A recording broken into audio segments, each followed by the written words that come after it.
everyone, welcome to Learn to be Smart. So in this video we are going to look at last subsidiary book. अब हम इसमें last subsidiary book की बात कर रहे हैं जिसका नाम है जर्नल प्रॉपर. हम अभी तक कौन कौन से सब्सिडियरी बुक्स देख चुके हैं. सबसे पहले हमने बात करी थी कैश बुक की, उसके बाद हमने बात करी परचेज बुक की, फिर sales book, then purchase return book, उसके बाद सेल्स रिटर्न बुक. ये सब हम अभी तक देख चुके हैं. अब लास्ट है हमारे पास जर्नल प्रॉपर. इसके बाद हमारे पास सारी सब्सिडियरी बुक्स हम कवर कर लेते हैं.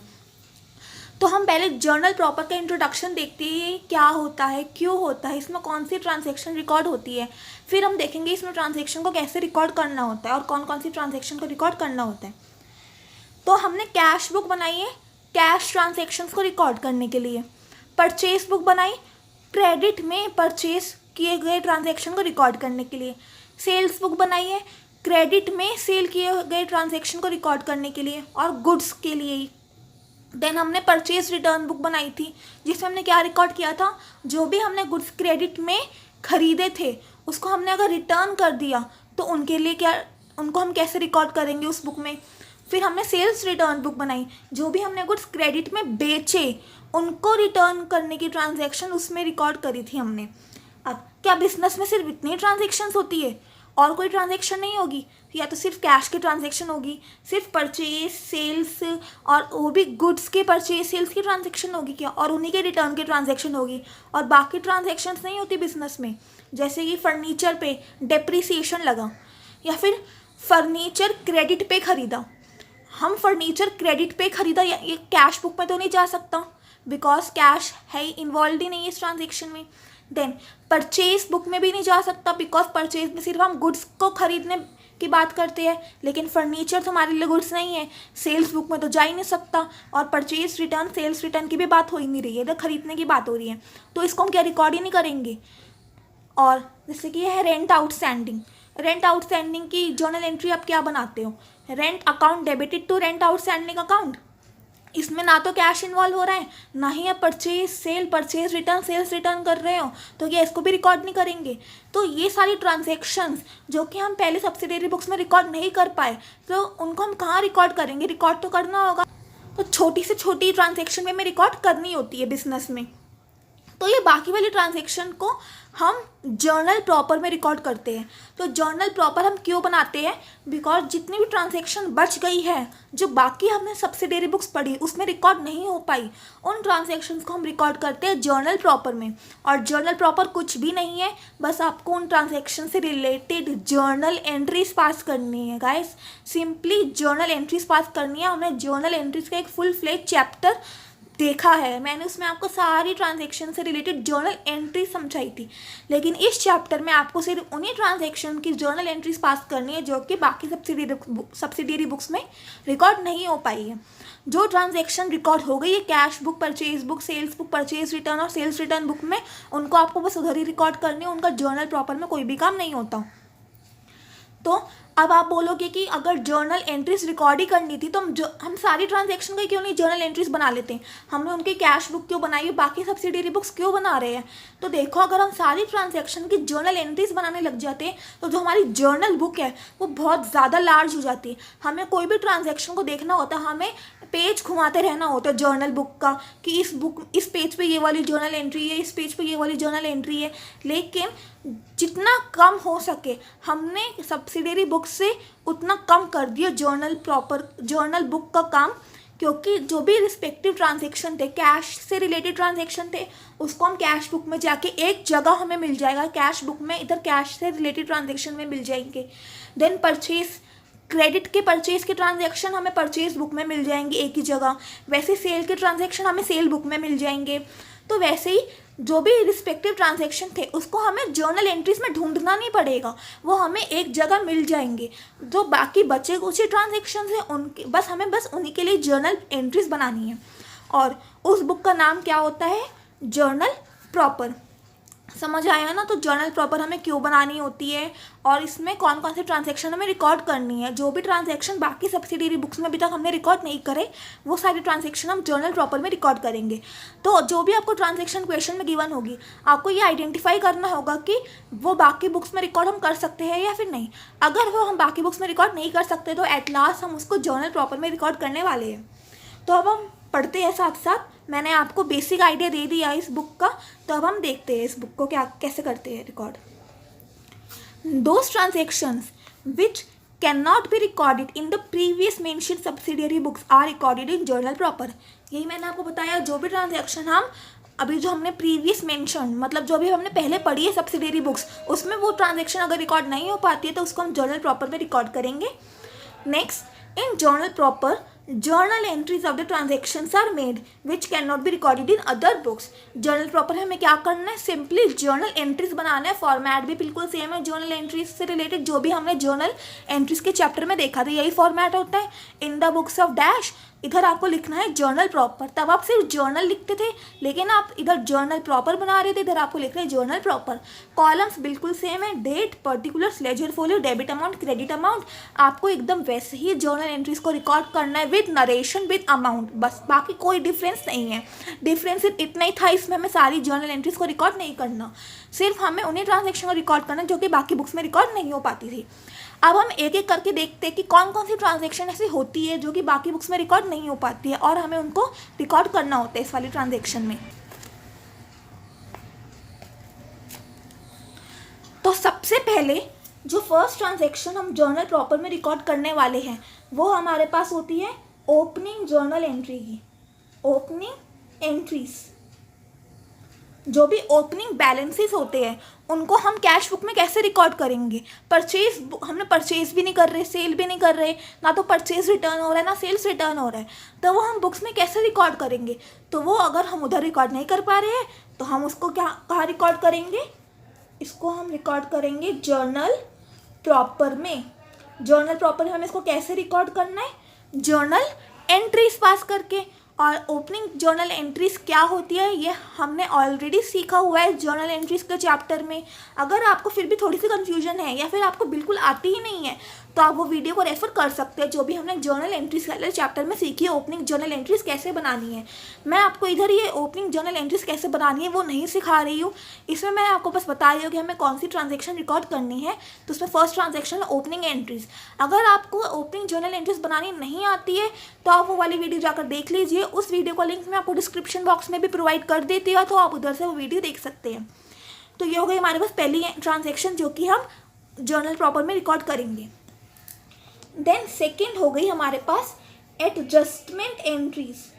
एडजस्टमेंट एंट्रीज, अभी ये एडजस्टमेंट एंट्रीज कौन सी होती है, हमने जर्नल एंट्रीज वाले चैप्टर में भी देखी हुई है एडजस्टमेंट एंट्रीज। जैसे कि होगी रेंट आउटस्टैंडिंग, मतलब कि कोई एक्सपेंस आउटस्टैंडिंग की ट्रांजेक्शन है,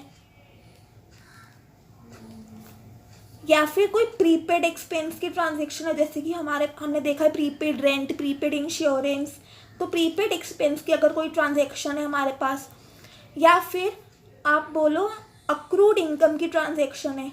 अक्रूड इनकम मतलब इनकम हो तो गई है लेकिन मिली नहीं है। देन आपके पास ट्रांजेक्शन है इनकम रिसीव्ड इन एडवांस की ट्रांजेक्शन है आपके पास।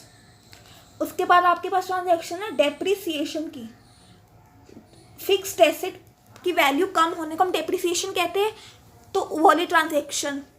तो ये सारी ट्रांजैक्शन को हम बोलते हैं एडजस्टमेंट एंट्रीज। जैसे कि आप पहली ट्रांजैक्शन लो सैलरी आउटस्टैंडिंग, इसके जर्नल एंट्रीज क्या बनाते हो। अगर आपको इसकी जर्नल एंट्री बनानी आती है तो इस वीडियो के कमेंट सेक्शन में आप कमेंट कर लीजिए, मैं भी देखती हूँ कि आपको अभी तक कितना समझ आया जो भी हमने पढ़ा है अभी तक अकाउंट्स में, तो आपको समझ आ रहा है या नहीं आ रहा। तो अगर आपको सैलरी आउटस्टैंडिंग की जर्नल एंट्री आती है तो इस वीडियो के कमेंट सेक्शन में ज़रूर बताइएगा।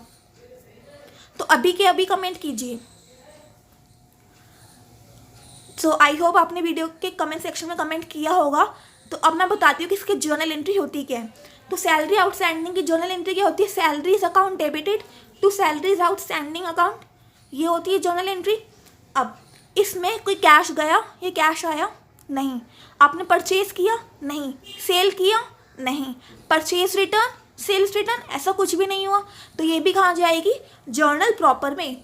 तो जो भी सैलरी आउटस्टैंडिंग हो गई है, या फिर प्रीपेड कोई एक्सपेंस है, अक्रूड इनकम है, इनकम रिसीव्ड इन एडवांस है, या फिर डेप्रिसिएशन लग रहा है फिक्स एसेट पे, ये बिकॉज बाकी बुक्स में रिकॉर्ड नहीं हो सकती है, तो ये वाली ट्रांजेक्शन में हम जर्नल प्रॉपर में रिकॉर्ड करेंगे, जर्नल एंट्रीज के फॉर्म में। अगर आपको एडजस्टमेंट एंट्रीज में डाउट है कि एडजस्टमेंट एंट्रीज कैसे बनाते हैं, तो आप जो जर्नल एंट्रीज वाला चैप्टर मैंने पढ़ाया हुआ है उसकी वीडियो जाकर देख सकते हैं। उस वीडियो का लिंक भी मैं आपको डिस्क्रिप्शन बॉक्स में प्रोवाइड कर दूंगी, डोंट वरी। तो आप उधर से देख सकते हैं वाली इनकी ट्रांजेक्शन हम कैसे रिकॉर्ड करते हैं जर्नल बुक में। ये हो गई हमारे पास सेकेंड टाइप की ट्रांजेक्शन, जो कि हम जर्नल प्रॉपर में रिकॉर्ड करेंगे। पहले हमने देखा ओपनिंग एंट्रीज, फिर हमने बात करी एडजस्टमेंट एंट्रीज की। देन थर्ड टाइप की ट्रांजेक्शन होती है हमारे पास क्लोजिंग एंट्रीज। क्लोजिंग एंट्रीज भी हमें जर्नल प्रॉपर में रिकॉर्ड करनी होती है। अब क्लोजिंग एंट्रीज क्या होती है, ये हमने पहले कभी नहीं पढ़ा। हमने ओपनिंग एंट्रीज पढ़ा हुआ था, एडजस्टमेंट एंट्रीज पढ़ा हुआ था, तो उनके हमने डिटेल डिस्कशन नहीं करी है। लेकिन क्लोजिंग एंट्रीज बिकॉज हमने पहले नहीं बात करी है, इस वीडियो में मैं पहली बार बात करने वाली हूँ आपसे क्लोजिंग एंट्रीज को कैसे रिकॉर्ड करनी है। तो इस पर हम डिटेल में देखेंगे कि क्लोजिंग एंट्रीज क्या होती है, इसको हमें कैसे रिकॉर्ड करनी होती है। तो पहले हम बात करते हैं कि क्लोजिंग एंट्रीज में हमें क्लोजिंग बैलेंसेस को रिकॉर्ड करना होता है, उनकी जर्नल एंट्री बनानी होती है। जैसे आपके पास ओपनिंग बैलेंस होते हैं, वैसे ही आपके पास बिजनेस में क्लोजिंग बैलेंस भी होते हैं। जब एक साल ख़त्म हो जाता है, तो उस साल ख़त्म होने पर जो भी एक्सपेंसेस होते हैं आपके पास, जो भी इनकम होती है, जो भी एसेट्स होती है और लाइबिलिटीज़ होती है, वो सब आपके होते हैं क्लोजिंग बैलेंस, और उनको भी आपको रिकॉर्ड करना होता है। अब उनको हमें रिकॉर्ड कैसे करना होता है वो भी हम देखेंगे, लेकिन उससे पहले आप समझो हमारे पास अकाउंटिंग का एक प्रोसेस होता है। ये मैंने आपको पहले भी बताया हुआ है, कभी किसी वीडियो में तो बताया है कि अकाउंटिंग का हमारे पास एक प्रोसेस होता है पूरा। क्या प्रोसेस होता है? पहले हमें जर्नल बनाना होता है, उसके बाद हमें लेजर बनाना होता है, जर्नल से हम लेजर बनाते हैं, देन लेजर से क्या बनता है हमारे पास? ट्रायल बैलेंस बनता है, और ट्रायल बैलेंस हम फाइनल अकाउंट्स बनाते हैं। ट्रायल बैलेंस हम क्या बनाते हैं? Final accounts. फाइनल अकाउंट्स हमारे पास तीन टाइप के होते हैं। एक होते हैं हमारे पास ट्रेडिंग अकाउंट, दूसरा हमारे पास होता है profit and loss account, P&L account, और थर्ड हमारे पास होती है बैलेंस शीट। तो ये तीनों हमें बनाने होते हैं फाइनल अकाउंट्स में, और फाइनल अकाउंट्स करना हमारे पास लास्ट स्टेप होता है अकाउंटिंग प्रोसेस का। तो पहले जर्नल से लेजर बनते हैं, लेजर से ट्रायल बैलेंस बनता है, और ट्रायल बैलेंस से हमारे पास हमें 3 फाइनल अकाउंट्स बनाने होते हैं। ये फाइनल अकाउंट्स का आपके पास बुक में अलग से डिटेल चैप्टर है, जिसमें हम उधर डिटेल डिस्कशन करने वाले हैं। इस वीडियो में मैं बस आपको उस चीज़ का एक ब्रीफ आइडिया दे रही हूँ, जो कि आपको समझना होगा अगर आपको क्लोजिंग एंट्रीज बनानी आनी है तो फाइनल अकाउंट्स हमें बनाने होते हैं 3 टाइप के। ट्रेडिंग अकाउंट होता है, प्रॉफिट एंड लॉस अकाउंट होता है, बैलेंस शीट होते हैं। तो ट्रेडिंग अकाउंट और प्रॉफिट एंड लॉस अकाउंट जो होता है, इसमें हम क्या लिखते हैं? एक्सपेंसेस को रिकॉर्ड करते हैं और इनकम को रिकॉर्ड करते हैं। एक्सपेंसेस और इनकम को रिकॉर्ड करते हैं, और इससे हमारे पास प्रॉफिट निकल कर आता है। बिजनेस में कितना प्रॉफिट हुआ वो हमारे पास निकल कर आते हैं। और बैलेंस शीट में हम क्या रिकॉर्ड करते हैं? Assets and liabilities. Balance sheet में हम एसेट्स एंड लाइबिलिटीज़ को रिकॉर्ड करते हैं। तो अभी हम बैलेंस शीट की बात नहीं कर रहे हैं, अभी आप अपना कंप्लीट फोकस रखिए ट्रेडिंग अकाउंट और प्रॉफिट एंड लॉस अकाउंट में। हमने देखा कि ट्रेडिंग अकाउंट और प्रॉफिट एंड लॉस अकाउंट में हम एक्सपेंसेस और इनकम रिकॉर्ड करते हैं। अब आप बोलोगे कि दोनों में एक्सपेंस और इनकम रिकॉर्ड करते हैं तो 2 अकाउंट क्यों बना रहे हैं, एक ही अकाउंट बनाइए। तो देखो, ट्रेडिंग अकाउंट में हम कैसे एक्सपेंसेस रिकॉर्ड करते हैं? ट्रेडिंग अकाउंट में हम रिकॉर्ड करते हैं डायरेक्ट एक्सपेंसेस, जो कि बिजनेस के डायरेक्टली रिलेटेड है। तो ट्रेडिंग अकाउंट में हम डायरेक्ट एक्सपेंसेस रिकॉर्ड करते हैं, डायरेक्ट एक्सपेंसेस। और P&L अकाउंट में हम इनडायरेक्ट एक्सपेंसेस रिकॉर्ड करते हैं, इनडायरेक्ट एक्सपेंसेस। में डायरेक्ट एक्सपेंसेस, इनडायरेक्ट एक्सपेंसेस क्या होते हैं उसको हम बात करते हैं। जैसे कि हम ट्रेडिंग अकाउंट ऐसे बनाते हैं, T फॉर्म का ही होता है ये हमारे पास ट्रेडिंग अकाउंट। इसके भी 2 साइड होते हैं, डेबिट साइड और क्रेडिट साइड। और ये हो गया हमारे पास P&L अकाउंट, इसके भी 2 साइड होते हैं, डेबिट साइड, क्रेडिट साइड। अब आप मुझे कमेंट सेक्शन में बताइए ट्रेडिंग अकाउंट में और P&L अकाउंट में हम एक्सपेंसेस किस साइड रिकॉर्ड करेंगे और इनकम किस साइड रिकॉर्ड करेंगे। आप ऐसे लिख दीजिए एक्सपेंसेस डैश डेबिट या क्रेडिट, जो भी आपको पता है कि हम किस साइड रिकॉर्ड करते हैं, और इनकम डैश डेबिट और क्रेडिट। तो अभी के अभी आप कमेंट सेक्शन में बता दीजिए कि हम एक्सपेंसेस और इनकम किस साइड रिकॉर्ड करते हैं, ट्रेडिंग अकाउंट और प्रॉफिट और लॉस अकाउंट में। तो आपने कमेंट कर दिया होगा, तो अभी हम देखते हैं कि आपका आंसर ठीक है या फिर नहीं है। तो ये भी अकाउंट ही है, इसमें दो साइड है, डेबिट साइड क्रेडिट साइड। तो एक्सपेंसेस हमने बोला था जब भी हमने rules of debit and credit पढ़ा था, जितने भी एक्सपेंसेस होते हैं उनको हम क्या करते हैं, डेबिट, और जितनी भी इनकम होती है उनको हम क्या करते हैं, क्रेडिट। तो चाहे ट्रेडिंग अकाउंट हो चाहे प्रॉफिट एंड लॉस अकाउंट हो, इनके एक्सपेंसेस जो भी होते हैं हम डेबिट साइड पे रिकॉर्ड करेंगे और इनसे रिलेटेड जो भी इनकम होती है वो हम क्रेडिट साइड पे रिकॉर्ड कर देंगे। अब मैंने आपको बताया कि ट्रेडिंग अकाउंट में हम डायरेक्ट एक्सपेंसेस रिकॉर्ड करेंगे, डायरेक्ट इनकम रिकॉर्ड करेंगे, और प्रॉफिट एंड लॉस अकाउंट में हम इनडायरेक्ट एक्सपेंसेस और इनडायरेक्ट इनकम रिकॉर्ड करने वाले हैं। तो ट्रेडिंग अकाउंट में सबसे पहले हमें इधर ओपनिंग स्टॉक रिकॉर्ड करना होता है, ओपनिंग स्टॉक, और इधर आ जाता है हमारे पास एंड में क्लोजिंग स्टॉक। देन क्योंकि डायरेक्ट एक्सपेंसेस है, बिजनेस से डायरेक्टली रिलेटेड होना चाहिए, तो डायरेक्टली बिजनेस से रिलेटेड क्या हो सकता है, परचेज की हमने गुड को तो वो डायरेक्ट हो जाएगा। तो परचेज का जो एक्सपेंस है वो हम डेबिट साइड लिख देंगे, परचेजेस।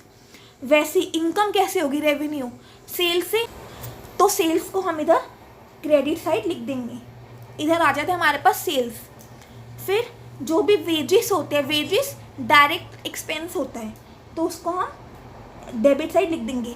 ये क्यों होते हैं ये हम फाइनल अकाउंट्स में जब हम बात करेंगे तब हम उधर डिटेल डिस्कशन कर लेंगे। अभी आप बस इतना समझ लीजिए, जो भी डायरेक्ट एक्सपेंसेस होते हैं वो हम ट्रेडिंग अकाउंट के डेबिट साइड लिखेंगे, और जो भी डायरेक्ट इनकम होती है वो हम ट्रेडिंग अकाउंट के क्रेडिट साइड लिख देते हैं।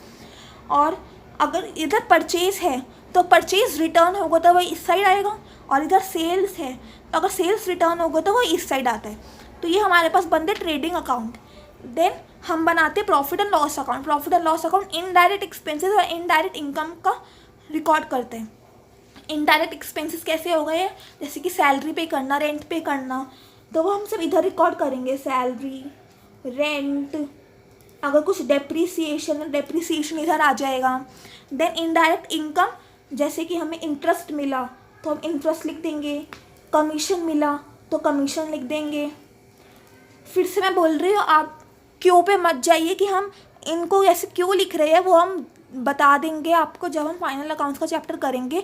अभी आप बस जितना मैं पढ़ा रही हूँ उसको ब्रीफ आइडिया ले लीजिए। हम बात करने वाले क्लोजिंग एंट्रीज को कैसे रिकॉर्ड करने होते हैं।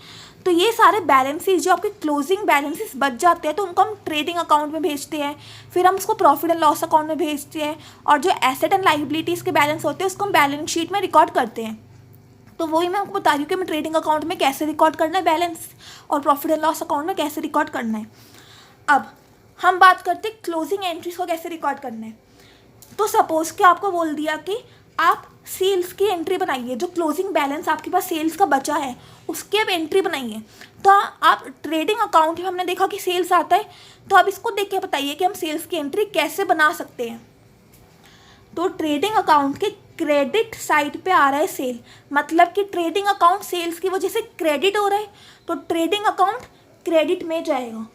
तो हम लिख देंगे टू ट्रेडिंग अकाउंट, जितना भी अमाउंट आएगा वो हम लिखेंगे to trading account, because trading account credit हो रहा है सेल की वजह से, और सेल की वजह से हो रहा है तो हम लिख देंगे सेल्स अकाउंट को debit, because sales account debit हो रहा होगा तभी तो ट्रेडिंग अकाउंट सेल्स की वजह से क्रेडिट हो रहा है। ये सब हम बातें कि हमें लेजर से कैसे जर्नल एंट्री बनानी है, फिर जर्नल एंट्री से कैसे लेजर अकाउंट बनाना होता है, हम ऑलरेडी देख चुके हैं जब हमने लेजर की पोस्टिंग सीखी थी, तो इसमें आपको ज़्यादा परेशानी नहीं आने वाली है। तो सेल्स अकाउंट डेबिट हो जाएगा और ट्रेडिंग अकाउंट क्रेडिट हो जाएगा, बिकॉज ट्रेडिंग अकाउंट सेल्स की वजह से क्रेडिट हो रहा है। तो ये हमारे पास बन गई सेल्स की क्लोजिंग एंट्री। वैसे ही अगर हमें बात बनानी है इंटरेस्ट रिसीव्ड की क्लोजिंग एंट्री, तो अब इंटरेस्ट रिसीव्ड की एंट्री कैसे बनाओगे। P&L अकाउंट क्रेडिट हो रहा है इंटरेस्ट रिसीव्ड की वजह से, तो अब P&L अकाउंट को कर दोगे क्रेडिट टू P&L अकाउंट, और डेबिट क्या कर दोगे इंटरेस्ट अकाउंट। समझ आया।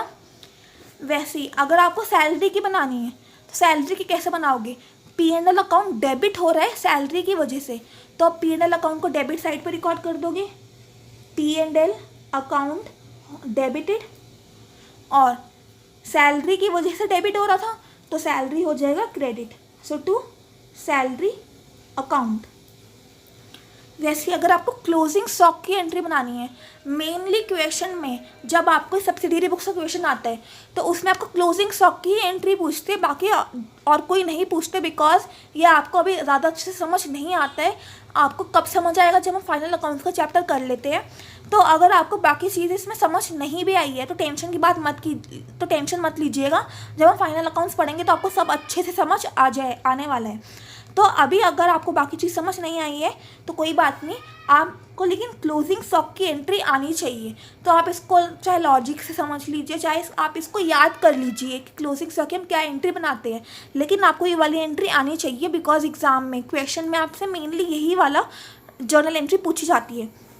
तो क्लोजिंग स्टॉक की एंट्री क्या बनेगी, ट्रेडिंग अकाउंट क्रेडिट हो रहा है क्लोजिंग स्टॉक की वजह से, तो ट्रेडिंग अकाउंट को हम क्रेडिट साइड लिख देंगे, क्लोजिंग स्टॉक को हम डेबिट साइड लिख देंगे। तो हमारे पास जर्नल एंट्री बन जाएगी closing stock account debited to trading account, closing stock account debited to trading account, ये हमारे पास जर्नल एंट्री बन गई क्लोजिंग स्टॉक की। मेन यही है, अगर आपको ये समझ आई तो बहुत बढ़िया, नहीं समझ आई तो आप इसको याद कर लीजिए अभी के लिए अब याद कर लीजिए, मैं कह रही हूँ। बाकी बातें जो भी समझ आने वाली है वो हम समझ जाएंगे जब हम आगे के चैप्टर पढ़ेंगे।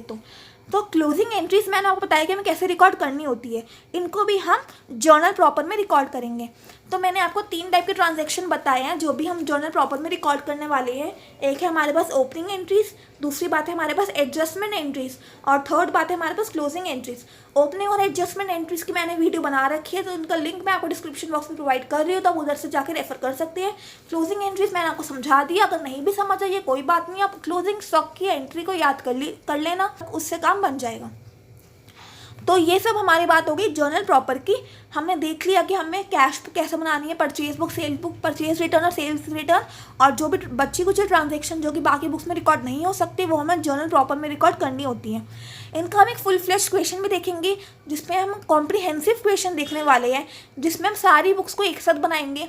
मतलब कि आपको काफ़ी सारी ट्रांजैक्शंस गिवन होंगी और आपको सब्सिडियरी बुक्स बनानी है। अब आपको उन सारी ट्रांजैक्शन से आइडेंटिफाई करना पड़ेगा कि कौन सी ट्रांजैक्शन कैश बुक में जाएगी, उसमें से कौन सी परचेज बुक में जाएगी, देन कौन सी purchase return, sales book sales return में जाएगी, और जो इन बुक में नहीं जा रही वो जर्नल प्रॉपर में जाएगी। तो आपको काफ़ी सारी ट्रांजैक्शन दे रखी होगी, उनसे आपको आइडेंटिफाई करके सारी बुक्स बनानी होगी। तो वैसा क्वेश्चन हम नेक्स्ट वीडियो में देखेंगे। तो आई होप आपको ये वीडियो पसंद आई होगी। अगर पसंद आई तो आप इस वीडियो को लाइक ज़रूर कीजिएगा और हमारे चैनल को भी सब्सक्राइब करना मत भूलिएगा। चलिए गाइस, मिलते हैं अगले वीडियो में, एंड तब तक के लिए stay happy, keep learning, bye, take care.